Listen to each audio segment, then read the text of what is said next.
Olá pessoal, na aula passada nós estudamos esse simulador. Na aula de hoje vamos observar para podermos entender uma parte muito importante da robótica que chama solução trigonométrica de robôs planos.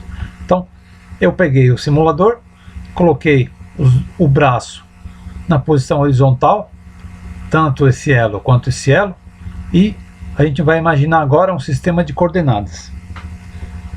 Então a gente tem aquele referencial na parte inferior do robô, a flechinha vermelha é o eixo X, a flechinha verde é o eixo Y e a flechinha azul está para dentro do robô, por isso que a gente não consegue enxergar. Essa flechinha azul seria a coordenada Z. Agora, vamos imaginar a seguinte condição, que a ponta do atuador final tem 3 coordenadas. Essas 3 coordenadas são com referência ao ponto zero do meu sistema. O ponto zero do meu sistema é justamente aqui na base. Então, aqui nessa linha aqui da painel, aqui do lado direito, não sei se está muito pequeno, se dá para ver, nós temos 3 coordenadas. Nós temos uma coordenada 744, 1,161 e 245.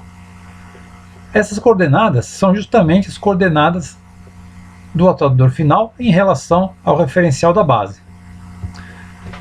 O que vai acontecer se eu movimentar essa articulação aqui, ó?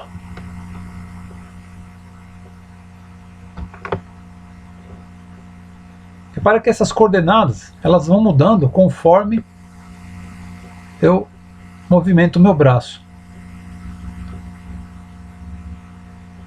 Na aula de hoje a gente vai aprender justamente a calcular quais serão as coordenadas finais de acordo com os ângulos do meu braço robótico. Por que serve isso, gente? Bom, essas coordenadas finais são justamente aquelas coordenadas que vão no programa do nosso robô. Então aqui eu estou fazendo um cálculo onde eu entro com os ângulos e tenho a posição final do atuador.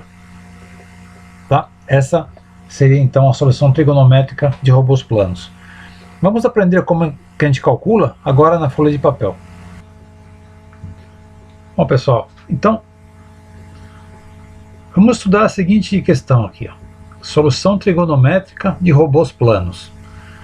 Então esse desenho aqui é uma simplificação de um robô. É o robô mais simples que existe. Ele tem somente uma base e tem uma articulação.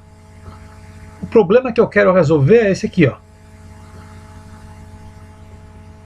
Dado um braço com determinado comprimento L1 e um determinado ângulo de inclinação em relação horizontal θ1, qual será o conjunto de coordenadas do atuador final desse robô? Ou seja, o par ordenado XY do ponto P, que é a ponta da garra aqui, ó. Então, esse aqui é uma nomenclatura especial, robôs planos. Por que robôs planos? Porque a gente está entendendo que esse robô ele trabalha aqui no plano da folha, tá? Ele não rotaciona nesse sentido. Então ele só tem um movimento, que é o movimento dentro desse plano. E aí, como acontecia lá no simulador, eu vou ter aqui, ó, o eixo horizontal X e o eixo vertical Y. Né? Como é um robô plano, eu não tenho aquela coordenada Z.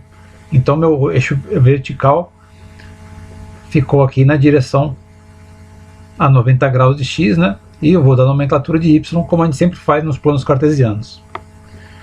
Como é que se resolve isso numericamente? Pela trigonometria. Tá? Então, ó, um exemplo aqui, ó. Para θ1, que é esse ângulo aqui, ó, igual a 30 graus. E para o comprimento L1, que é do ponto da articulação até o ponto da garra, 1000 milímetros. Qual que será a coordenada XY desse ponto aqui, ó? Para que eu preciso dessa coordenada? Vocês lembram da aula anterior, pessoal? Essas coordenadas eram as que iam na programação do robô. Tá? Então como é que você resolveu isso? O pessoal desenvolveu duas fórmulas. Uma que fala que x, esse x aqui, ó, é igual a L1 vezes o cosseno de θ1, né?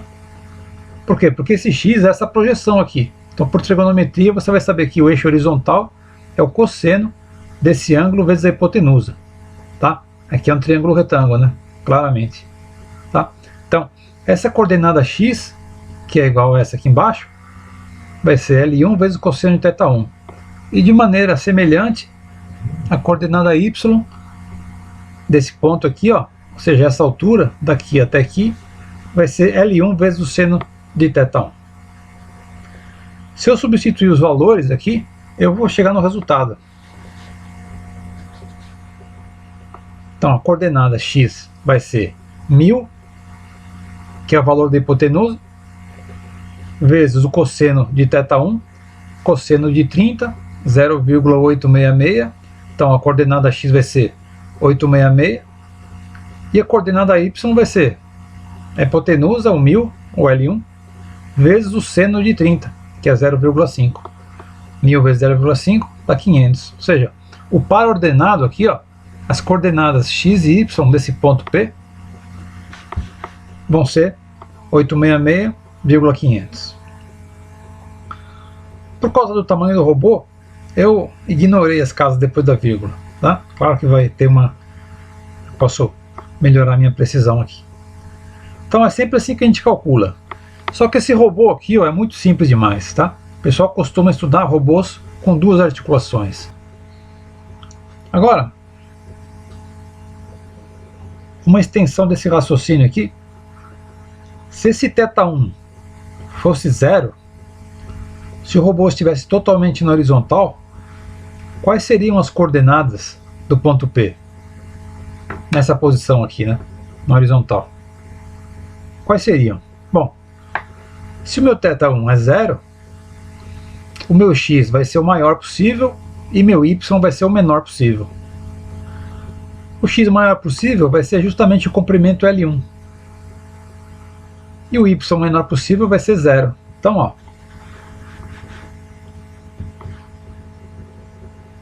na horizontal, eu tenho que P é igual a 1000 e a coordenada y é igual a zero.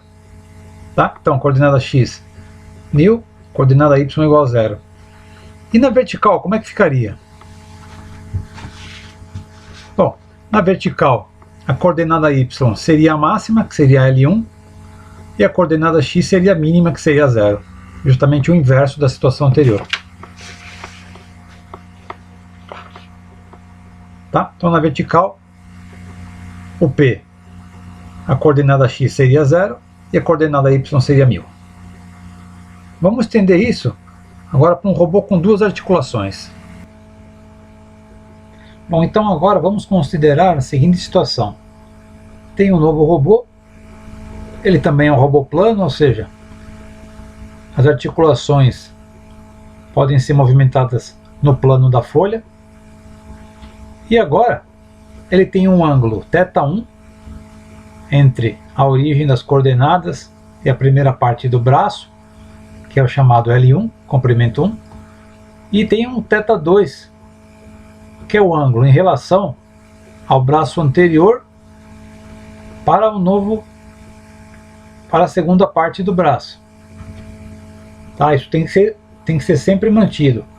Esse ângulo θ2 tem que ser em relação ao braço anterior. E o θ1 tem que ser em relação à horizontal. E aí eu vou querer saber as coordenadas do meu atuador final. Vou querer achar as coordenadas x, y desse ponto P, variando aqui os ângulos θ1, θ2 e os comprimentos L1 e L2. O pessoal que desenvolveu isso, eles fizeram essas fórmulas. Agora eu tenho que x1, o que é o x1? x1 é o comprimento desse ponto até esse, só que projetado no eixo horizontal. x1 vai ser o L1 vezes o cosseno de θ1, que é o que nós já vimos no outro robô mais simplificado. E o y1 vai ser L1 vezes o seno de θ1. Só que agora tem uma segunda parte, né? Desse ponto até esse aqui, ó. Essas projeções vão ficar calculadas assim: x2, que é o trecho da segunda articulação até a ponta do braço, vai ser L2, que é esse comprimento, vezes o cosseno de θ1 mais o cosseno de θ2, e o y2, que vai ser L2 vezes o seno de θ1 mais o θ2. Tá? Então, naturalmente, isso aqui é uma derivação da primeira situação que nós vimos no início. Para você calcular a coordenada final desse ponto, então você vai ter que colocar a coordenada x do ponto P será x igual a x1 mais x2, e y, a coordenada y do ponto P será y1 mais y2. Então primeiro eu calculo essa parte, depois eu calculo essa aqui, e aí somo x1 mais x2 e depois y1 mais y2. E aí eu vou ter as duas coordenadas do meu ponto P, que é a extremidade do atuador final. Então vamos ver aqui um exemplo. Para o manipulador plano, sabe-se que a posição angular da junta θ1 é 30 graus e a θ2 é 15 graus. Sabendo-se que L1 e L2 têm 1000 mm de comprimento, qual seria a posição da garra em relação à referência de origem? Qual seria a posição da garra em relação à referência de origem, né? Então, vou precisar saber essa coordenada, x e y do ponto P. É isso que ele está perguntando. Então, a gente só precisa substituir na fórmula, tá, pessoal? Bom, então como é que fica a solução? Eu vou fazer 6 operações. Primeira operação, vou achar o x1. x1 é L1 vezes cosseno de θ1. L1 é 1000. θ1 é 30 graus. Então 1000 vezes cosseno de 30. Vou na calculadora, vou achar lá 866, 0,25. Aí, segunda parte, y1, L1 vezes seno de θ1. Mesma coisa, 1000 vezes seno de 30 dá 500 milímetros. Isso aqui a gente fez lá no primeiro exemplo, né? Terceira parte, x2 é igual a L2 vezes cosseno de θ1 mais θ2. Então fica 1000 vezes cosseno de 30 mais 15, cosseno de 45. Cosseno de 45 é 0,7071 vezes 1000 dá 707,1. Quarta parte, y2 é igual a L2 vezes seno de θ1 mais θ2. Então, 1000 vezes seno de 30 mais 15, seno de 45, dá esse mesmo valor. Por que isso aqui dá igual a isso, gente? Porque se é 45 graus, o seno é igual ao cosseno. Só você na calculadora confirmar.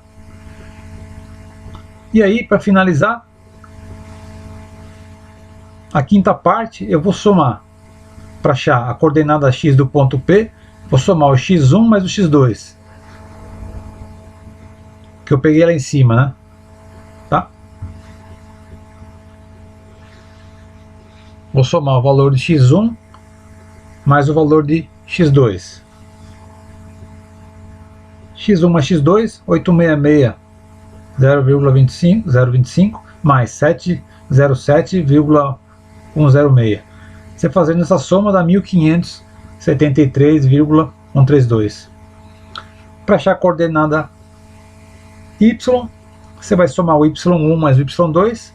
Então 500 mais 707,106 dá 1207,106.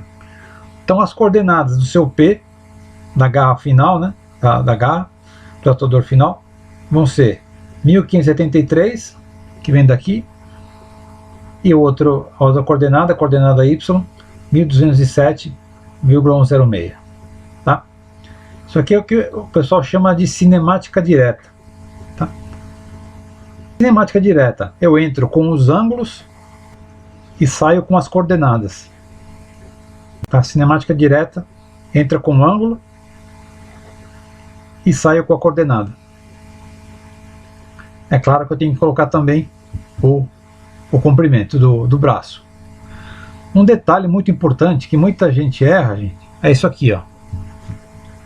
Você tem que usar aqui, ó, cosseno de θ1 mais θ2.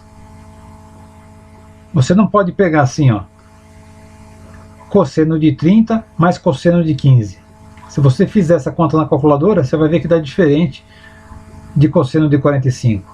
Tá? Então, nunca faça cosseno de 30 mais cosseno de 15. Você tem que fazer cosseno de 30 mais 15. É diferente. Tá? Muita gente erra nisso aqui. E a pessoa só descobre na hora da prova. Então, para finalizar, eu entrei com o valor de θ1 30, θ2 15, L1 1000, L2 1000. Fiz as contas e obtive essa coordenada. Então, entrei com os ângulos e obtive a coordenada. Essa é a cinemática direta. Esses ângulos de 30 e de 15, eu poderia mudar quanto eu quisesse.